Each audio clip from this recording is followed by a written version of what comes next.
जी नमस्कार। तो दोस्तों आज की इस वीडियो में हम लोग बात करेंगे हिंदी MIL जो कि क्लास 9 का है। तो मुझे एक कमेंट मिला है कि सर हमें कुछ इंपॉर्टेंट क्वेश्चन आंसर दीजिए।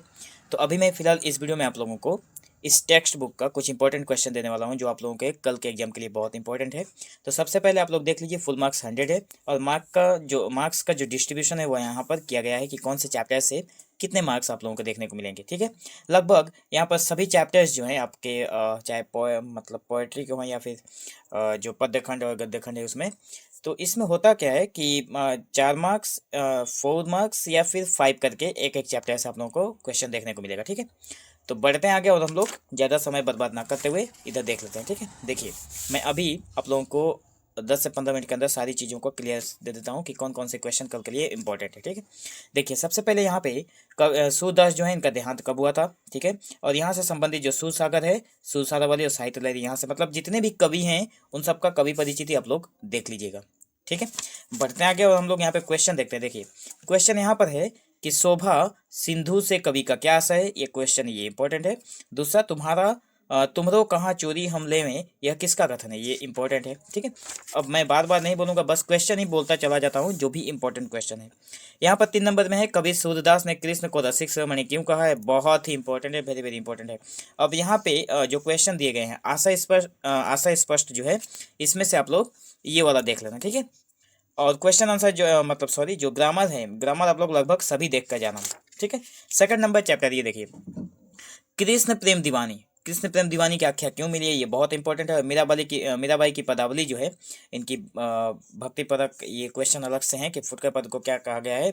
मीराबाई की पदावली, ये क्वेश्चन एक बनता है, वो देख लेना आप लोग। यहाँ से आप लोगों को व्याख्या देखने को मिल सकता है। ठीक है, अब हम लोग नेक्स्ट पेज में जाएंगे।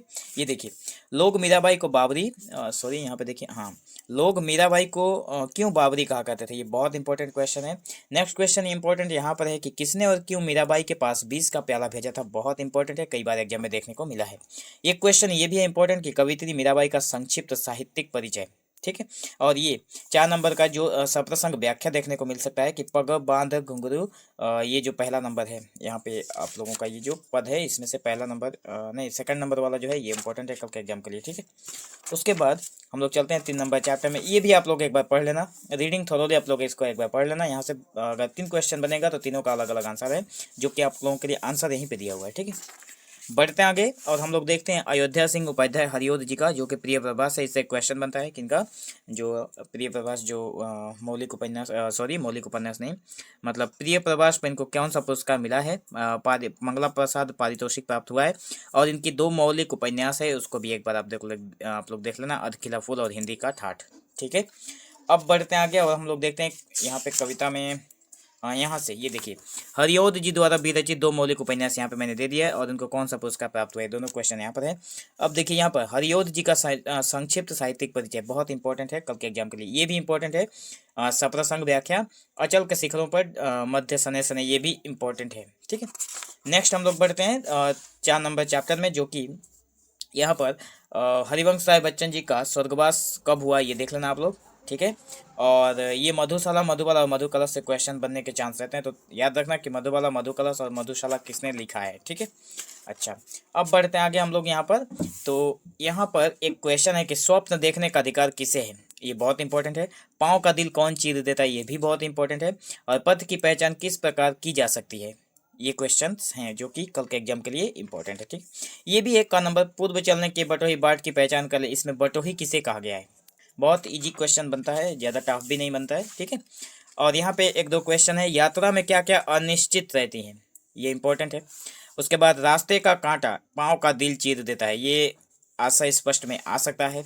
ठीक है, उसके बाद हम लोग बढ़ते हैं आगे। ये देखिए 5 नंबर चैप्टर जो कि रामधारी सिंह दिनकर का है। तो इसमें 2 हैं, जैसे कि उर्वशी और संस्कृति के 4 अध्याय। तो इसमें मतलब इनको कौन सा पुरस्कार मिला है, दोनों में अलग अलग मिला है। ठीक है, तो ये आप लोग एक बार देख कर जाना। उसके बाद यहाँ पर चलते हैं क्वेश्चन में। क्वेश्चन का ये जो MCQ टाइप है, ये तो आप लोग देख ही लेंगे। ये देखिए, श्री राम के अनुनय का समुद्र पर क्या प्रभाव पड़ा, ये बहुत इंपॉर्टेंट है। समुद्र की उपेक्षा पर श्री राम ने क्या किया था, ये भी देख लेना कल के एग्जाम के लिए। ठीक है, और जो बाकी ग्रामर है वो तो आप लोग पहले से भी देखते आ रहे हैं। अब हम लोग आगे बढ़ते हैं और ये गांधी जी के जन्मदिन पर ये नहीं है। नेक्स्ट चैप्टर है हमारा ये जो कि चैप्टर है पंच परमेश्वर, मुंशी प्रेमचंद का। ठीक है, मुंशी प्रेमचंद का पहले क्या नाम था ये आप लोग देख लेना। ठीक है, उसके बाद इनको मतलब पहले ये किस नाम से लिखा करते थे ये भी इंपॉर्टेंट है। इन्होंने मतलब इनको कहानी महान कहानीकार या फिर उपन्यास सम्राट भी कहा जाता है, कलम का सिपाही भी कहा जाता है। ये सभी के सभी चीज़ें इंपॉर्टेंट है। किसको कहा जाता है ये पूछा जाएगा। इन्होंने हंस, मर्यादा और जागरण नामक पत्रिकाओं का संपादन भी किया था। यहाँ से भी क्वेश्चन बनते हैं, एग्जाम में कई बार बने भी हैं, तो ये आप लोग देख लेना। ठीक है, नेक्स्ट बढ़ते हैं आगे हम लोग। यहाँ पर नेक्स्ट जो हमारा इस चैप्टर से संबंधित जो क्वेश्चन होगा वो होगा, विद्या पढ़ने से नहीं आती, जो कुछ होता है गुरु के आशीर्वाद से होता है। यह किसका कथन है? ये बहुत इंपॉर्टेंट है। और यहाँ पर देखिए क्वेश्चन कहीं से भी घुमा फिरा कर पूछा जा सकता है, लेकिन आंसर सही होगा। इस कहानी से आपको क्या शिक्षा मिलती है? यहाँ पे इस कहानी की जगह पर लिख देगा पंच परमेश्वर कहानी से आपको क्या शिक्षा मिलती है। ठीक है, उसके बाद यहाँ पर एक क्वेश्चन और इम्पोर्टेंट है कि अलगू चौधरी और जुम्मन शेख की दोस्ती में दरार क्यों पड़ गई थी। और यहाँ पर आशय स्पष्ट में पंच न किसी के दोस्त होते हैं न किसी के दुश्मन, ये भी इंपॉर्टेंट है। आगे बढ़ते हैं हम लोग।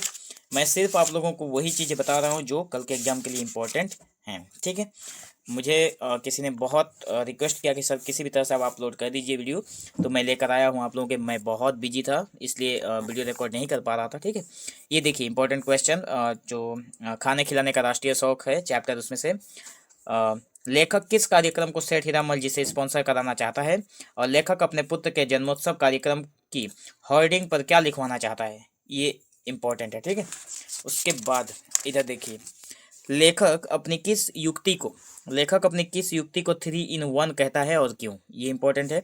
लेखक ने हलवा संस्कृति किसे कहा, ये कई बार एग्जाम में पूछ लिया है। ठीक है, और यहाँ पर पुजारी ने सेठ हीरामल की किन किन चारित्रिक विशेषताओं का बखान किया था, ये भी कल के एग्जाम के लिए इंपॉर्टेंट है। अब देखिए इधर, आज की उधार राजनीति से राष्ट्र नीति से क्या तात्पर्य है। उधार लेकर समारोह करने को उचित ठहराने के लिए लेखक क्या क्या तर्क देता है, ये भी इंपॉर्टेंट है। हम उधार लेकर समारोह करेंगे तो देश से जुड़ेंगे, लेखक ऐसा सोचकर खुश क्यों होता है, ये भी इंपॉर्टेंट है। ये देखिए, पैसा पैसे को खींचता है और हलवा हलवे को, ये भी आशय स्पष्ट में आप लोगों से कल के एग्जाम में पूछ सकता है। किसने किससे किस प्रसंग में कहा, ये बहुत इंपॉर्टेंट है, आप लोग खुद सकेंगे ये। ठीक है, क्योंकि वो इजी है, बहुत बहुत इजी है। ये देखिए महादेवी वर्मा। ठीक है, महादेवी वर्मा को यहाँ पर ये जो यामा है उसके लिए इनको पुरस्कार मिला है। ठीक है, तो ये आप लोग एक बार देख लेना। साहित्य अकादमी और ज्ञानपीठ पुरस्कार मिला हुआ है इनको, पद्म भूषण से भी इनको सम्मानित किया गया है। और इनका जन्म 1907 हुआ है। बस यहाँ पे इतना, इससे ज़्यादा देखने की कोई ज़रूरत नहीं है। गिल्लू किसका लिखा हुआ है ये भी आप लोग याद रखना। आप लोगों को एग्जाम में क्वेश्चन पूछ सकता है कि इस चैप्टर के लेखक या फिर लेखिका कौन है। गिलहरी का छोटा बच्चा कहाँ से आया था, ये बहुत इंपॉर्टेंट है। गिल्लू की समाधि कहाँ बनाई गई थी, ये भी इंपॉर्टेंट है। ये देखिए, यह काकभूषणी भी विचित्र प्राणी है, लेखिका ने कौवे को विचित्र प्राणी क्यों कहा है। ठीक है, और यहाँ पे 4 नंबर में एक क्वेश्चन है, कौवे को एक ही साथ समादरित और अनादरित पक्षी क्यों माना जाता है, ये भी इंपॉर्टेंट है। गिल्लू किस प्रकार का एक परिचारिका की भूमिका निभाता था, ये भी इंपॉर्टेंट है। गिल्लू की कुछ शरारतों का उल्लेख कीजिए, ये भी आप लोग देख कर जाइएगा। ठीक है, बढ़ते हैं आगे और हम लोग देख लेते हैं यहाँ पर यशपाल द्वारा रचित जो हमारा चैप्टर है दुख। ठीक है, तो यहाँ पर यशपाल जो है, इनकी एक आत्मकथा है जिसका नाम है सिंहावलोकन, ये आप लोग देख कर जाना। ठीक है, और यहाँ पर साहित्य अकादमी पुरस्कार इनको तेरी मेरी उसकी बात पर मिला हुआ है, ये भी देख कर जाना। अचानक अगर यहाँ से क्वेश्चन बनेगा तो प्रॉब्लम्स हो सकते हैं। ठीक है, अब हम लोग बढ़ते हैं आगे और देख लेते हैं कि चैप्टर से कौन से क्वेश्चन बन सकते हैं। तो ये देखिए, दिलीप क्यों दुखी था, ये इंपॉर्टेंट है। उसके बाद दुख कहानी का मूल उद्देश्य क्या है, ये भी इंपॉर्टेंट है। और हेमा की चारित्रिक विशेषताएं बताइए, ये भी कल के एग्जाम के लिए बहुत इंपॉर्टेंट है। और ये आशा स्पष्ट, मनुष्य में कितना भेद होता है, किंतु मनुष्यता एक चीज़ है जो कभी कभी भेद की सब दीवारों को लांघ जाती है, ये भी इंपॉर्टेंट है। ठीक है, अब बढ़ते हैं आगे हम लोग। मृणाल कलिता द्वारा रचित जीवन संग्राम जो चैप्टर है, आप लोग यहाँ से सारी चीज़ें देख लीजिएगा, मतलब जो इंपॉर्टेंट लगता है। वैसे मैंने बता दिया कि बकुल फुले दरे ये किसकी उपन्यास या फिर किसकी लेखनी है, ये 1-2 इंपॉर्टेंट है यहाँ से, उससे ज़्यादा नहीं आता है। अब देखिए इस यहाँ से क्वेश्चन यहाँ पे बनेगा। ठीक है, प्रशांत के बस्ते से कितने रुपए गायब हुए थे, ये इंपॉर्टेंट है। उसके बाद पान दुकानदार कैसा आदमी था, ये भी इंपॉर्टेंट है। कहानीकार ने सिद्धार्थ के जीवन को बिना चप्पू की नाव जैसा क्यों कहा है, ये बहुत इंपॉर्टेंट है। ठीक है, सिद्धार्थ ने निर्मल का हाथ पकड़कर क्या कहा था, ये भी आप लोग देख कर जाना। निर्मल के चरित्र की विशेषताओं पर प्रकाश डालिए, ये क्वेश्चन देख लेना, इसका आंसर एक बार आप लोग। ठीक है, जीवन संग्राम कहानी से आपको क्या शिक्षा मिलती है, ये भी इंपॉर्टेंट है। मनुष्य का जीवन ही एक संग्राम है, कहानी के आधार पर इस बात की पुष्टि कीजिए, इसको भी देख लीजिएगा, ठीक है। सुख हमारे मन में होना चाहिए, 6 नंबर का प्रसंग व्याख्या यहाँ पर है, आप लोग इम्पोर्टेंट है कल के एग्जाम के लिए, ठीक है। जयंत माधव बोरा, यहाँ पे कवि परिचिति नहीं देखेंगे तब भी होगा, लेकिन हाँ यहाँ से जो चैप्टर्स हैं वहाँ से क्वेश्चन जरूर बनते हैं, 1-2 बार देख कर जाइएगा कि अंधविश्वास किसे कहते हैं, क्या भूत या डायन सचमुच में होते हैं, ये कैसे लोग अफवाह फैलाते हैं और क्यों, अंधविश्वास के उन्मूलन के लिए क्या क्या किए जा सकते हैं, और अनेक शिक्षित लोग भी अंधविश्वास के शिकार होते हैं, आखिर क्यों, ये इम्पोर्टेंट है, ठीक है। और ये उपसर्ग हैं, आप लोगों को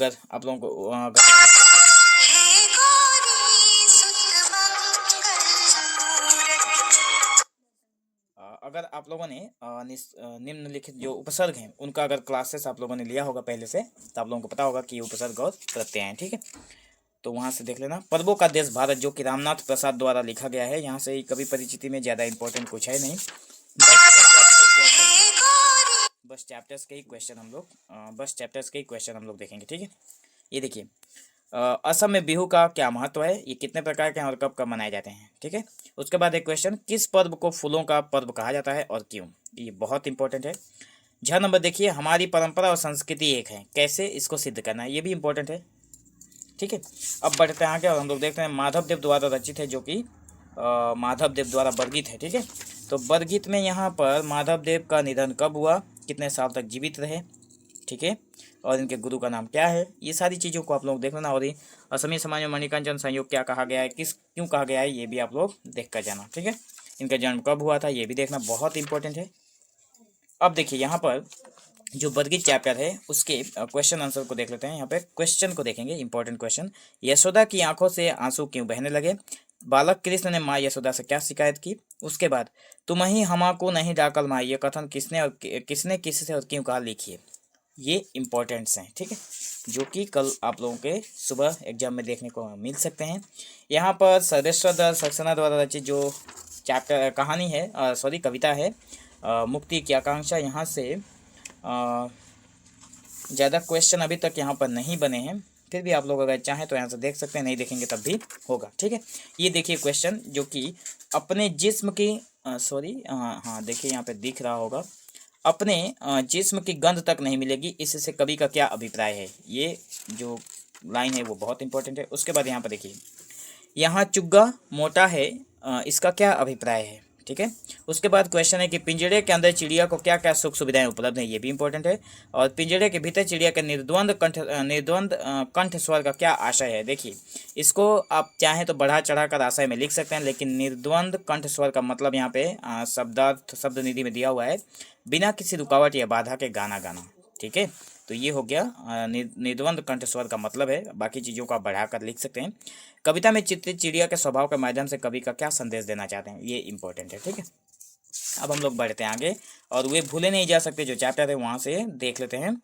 तो यहाँ पे यहाँ से कुछ इंपॉर्टेंट ज़्यादा मिलते नहीं हैं, हाँ, लेकिन जो चैप्टर्स के पीछे क्वेश्चन रहता है वहाँ से बहुत इंपॉर्टेंट है। जैसे कि अचल हिमालय कहाँ और किस प्रकार खड़ा है, हिमालय के बाएं पार्श्व में क्या है, प्रकृति का नयनाभिराम क्रीड़ा स्थल किसे कहा गया है, ठीक है। उसके बाद यहाँ पर देखिए, गोपीनाथ बरदलै ने असम की पिछड़ी जातियों और जनजातियों के लिए क्या किया है। नेक्स्ट क्वेश्चन एक और है कि लोकप्रिय गोपीनाथ बरदलै की चारित्रिक विशेषताओं पर प्रकाश डालिए, ठीक है। अब बढ़ते हैं आगे हम लोग, जो जितने भी यहाँ पे जैसे कि ये व्याकरण का जो भी भाग है ग्रामर का, आप लोग देख कर जाना, यहाँ से कॉमन मिलता है। अब देखिए, अब हम लोग देखेंगे पिपलांतरी एक आदर्श गांव, जो कि लिखा हुआ है ज्योति प्रसाद बुरा गोहाई के द्वारा, और ये अमार असम, ठीक है, यहाँ पे रहे हैं, लेकिन मतलब यहाँ पर वरिष्ठ उप संपादक के रूप में कार्यरत रहे हैं अमार असम में, लेकिन ये यहाँ से इंपॉर्टेंट ज़्यादा क्वेश्चन नहीं बना है, लेकिन हाँ इस चैप्टर से जरूर क्वेश्चन बनता है, ठीक है, क्वेश्चन देखने को मिलेगा। जैसे कि ट्री सिस्टर्स नामक सिनेमा का निर्माण किनके द्वारा हुआ था, ठीक है, उसके बाद किसके द्वारा हुआ था। उसके बाद क्वेश्चन है श्याम सुंदर पालीवाल की माता जी का देहांत कब हुआ, ठीक है। और क्वेश्चन है कि किरण निधि योजना क्या है और इसकी शुरुआत कैसे हुई थी, ये भी इंपॉर्टेंट है। पिपलांतरी एक आदर्श गांव पाठ से आपको क्या शिक्षा मिलती है, ये भी इंपॉर्टेंट है, ठीक है। उसके बाद पेड़ लगा देने मात्र से ही हम प्रकृति को नहीं बचा सकते, अपनी संतान की तरह उसका पालन पोषण करना तथा जल संरक्षण जैसे कार्यों पर भी बल देना आवश्यक है, ये भी इंपॉर्टेंट है। बाकी ग्रामर आप लोग देख कर जाइएगा, ठीक है। तो बस यहाँ पर हम लोगों ने देखा कि हमारा जो पूरा चैप्टर था पिपलांतरी एक आदर्श गांव तक, सभी चीज़ों को हम लोगों ने देख लिया है। तो मैं आशा करता हूँ कि आप लोगों को ये जो इम्पोर्टेंट वाला जो वीडियो है वो बहुत ही हेल्पफुल साबित होगा आप लोगों के कल के एग्जाम के लिए, ठीक है। तो बाकी जो ग्रामर्स हैं उसको आप लोग जो पीछे के चैप्टर में जो ग्रामर है वो आप लोग देख लेना। और वैचित्र में जो क्वेश्चन है, सॉरी वैचित्र में जो बुक है वहाँ से अगर जो इम्पोर्टेंट क्वेश्चन है उसको अगर पॉसिबल होगा तो मैं उसके ऊपर भी वीडियो बनाकर अपलोड कर दूंगा अभी के थोड़ी देर बाद, ठीक है। मतलब आप लोगों के एग्जाम से पहले अगर आप लोग चाहें तो सुबह भी देख सकते हैं, लेकिन पॉसिबल नहीं हो रहा है इसलिए सुबह से नहीं कर पाया, उसके लिए मैं क्षमा चाहता हूँ। लेकिन क्या करें, बहुत तकलीफ़ थी इसलिए नहीं हो पाई। बाकी जितना हो सका मैंने दिया आप लोगों के। बाकी कल का एग्ज़ाम आप लोगों का एग्ज़ाम अच्छा हो, इसके लिए मेरी तरफ से बेस्ट ऑफ लक सभी बच्चों को, ठीक है। तो मिलेंगे हम लोग एक नए वीडियो में, तब तक के लिए धन्यवाद।